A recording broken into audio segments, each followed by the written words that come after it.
Pour l'instant, je te montre.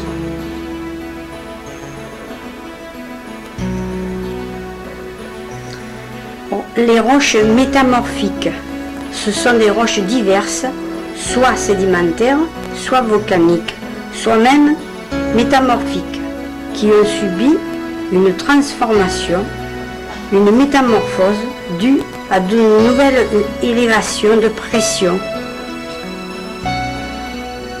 et de température qui les ont modifiées profondément.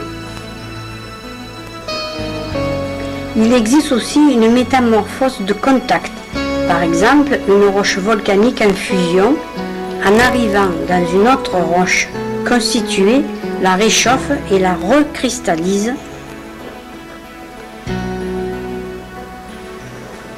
Les roches sédimentaires, elles proviennent de l'érosion par le vent, la pluie, la mer et s'accumulent par sédimentation au fond des océans, comme c'est le cas de la craie.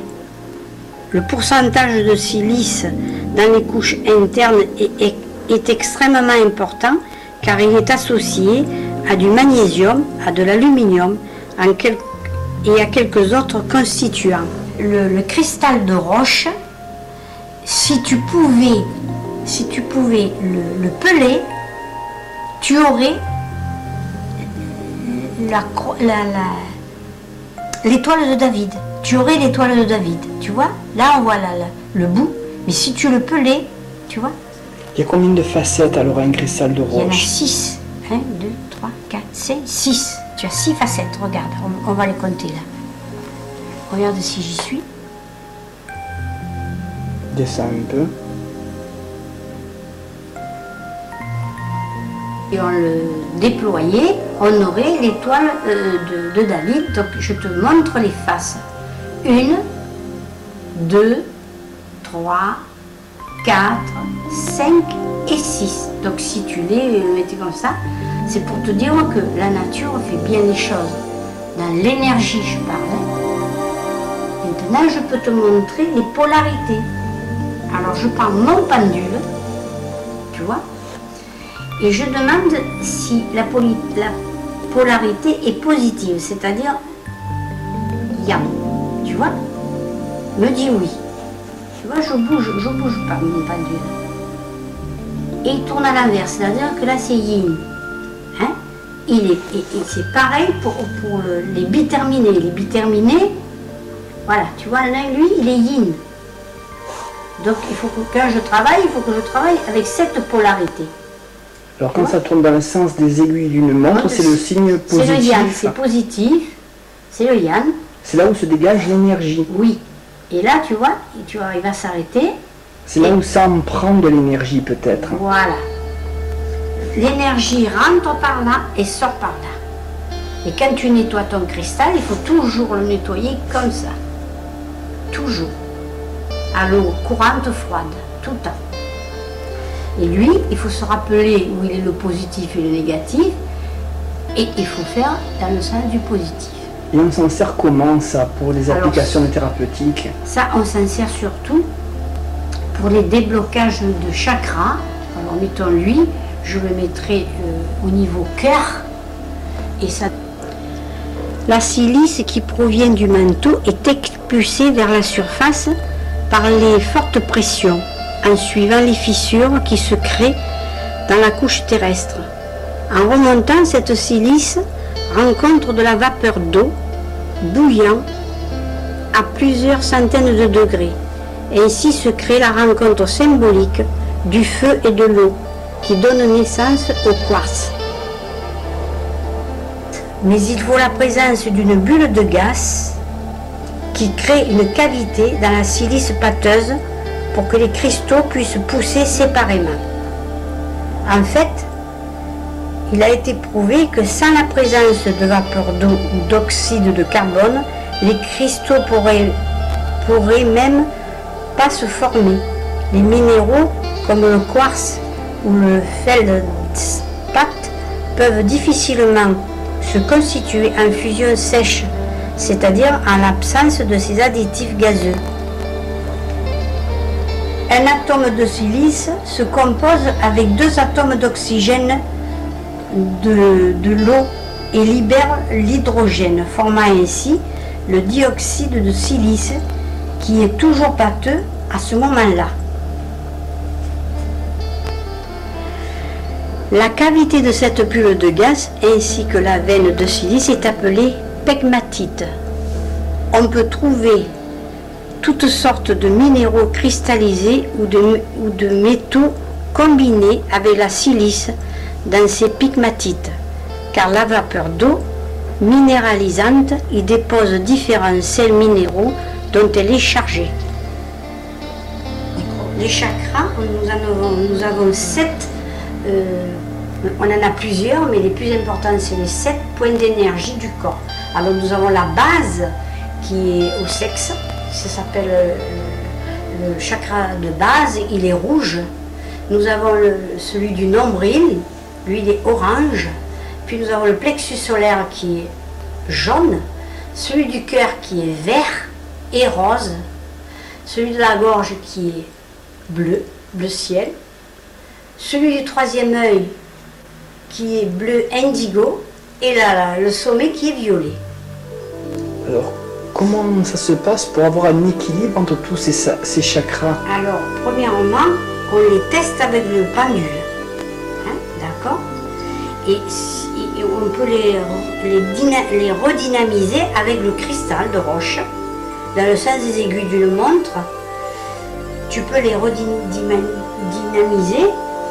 ou tu poses celui qui est biterminé à la base du cœur et tout se règle normalement. Ça dure longtemps, une séance comme ça, Isabelle? Une séance avec les cristaux, il ne faut pas plus de 20 minutes.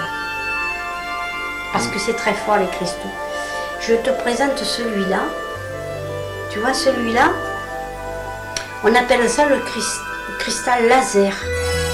Tu vois? Et là on fait des opérations auriques. C'est-à-dire qu'on soigne l'aura. On soigne l'aura du corps.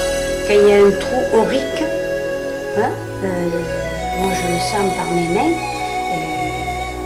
je fais une ouverture et puis j'arrange. La soupe de dioxyde de silice se refroidit plus ou moins lentement et la cristallisation va être influencée par ce temps de refroidissement. Plus ce temps est long, plus le cristal sera clair et plus il va accumuler d'énergie et d'informations, comme c'est le cas pour les cristaux trouvés en Arkansas, aux États-Unis, ou du Minas Gerais, Brésil, ou ceux de Madagascar. Si le dioxyde de silice ou le silicate se refroidissent un peu plus rapidement, les cristaux seront grands mais opaques. Et si le refroidissement est encore plus rapide, nous n'aurons plus que des microcristaux. Les couleurs de ce dioxyde de silice viennent des conditions particulières en présence desquelles il se développe.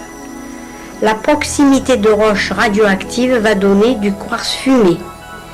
Les sels de fer continu dans la vapeur d'eau minéralisante vont donner de l'améthyste.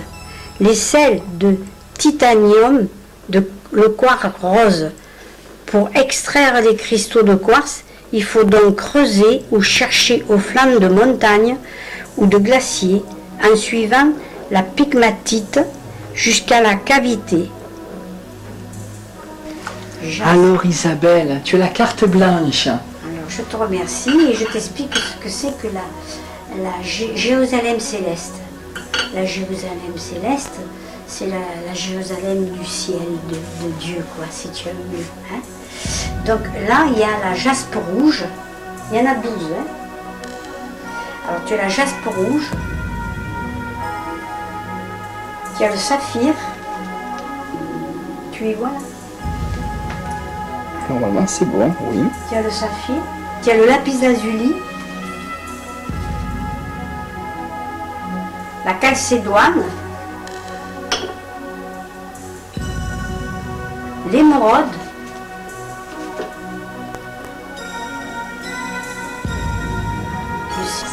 Donc le sardius, mais c'est la cornaline en vérité. Hein.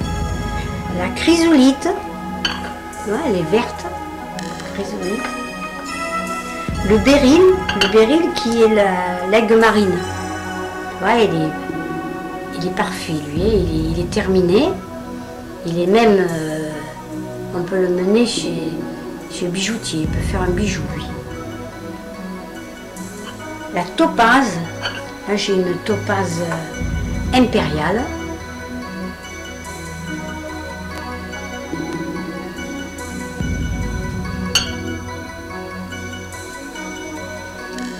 La hyacinthe.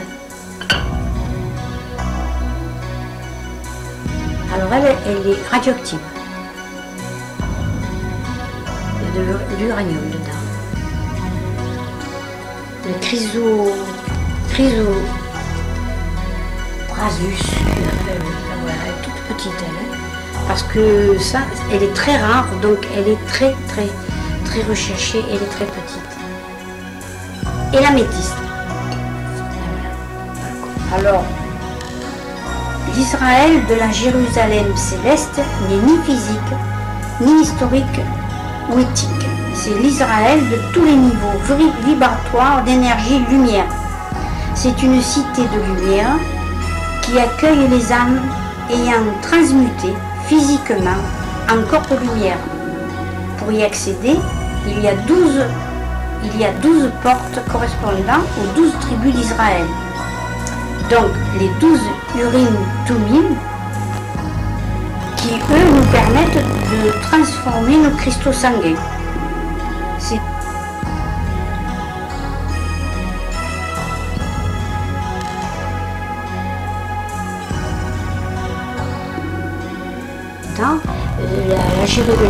toutes ces pierres étaient aux portes de Jérusalem ou sur les prêtres, tu vois. Et là, on atteint la Jérusalem céleste quand tout le positif viendra dans ce monde. La Jérusalem céleste reviendra.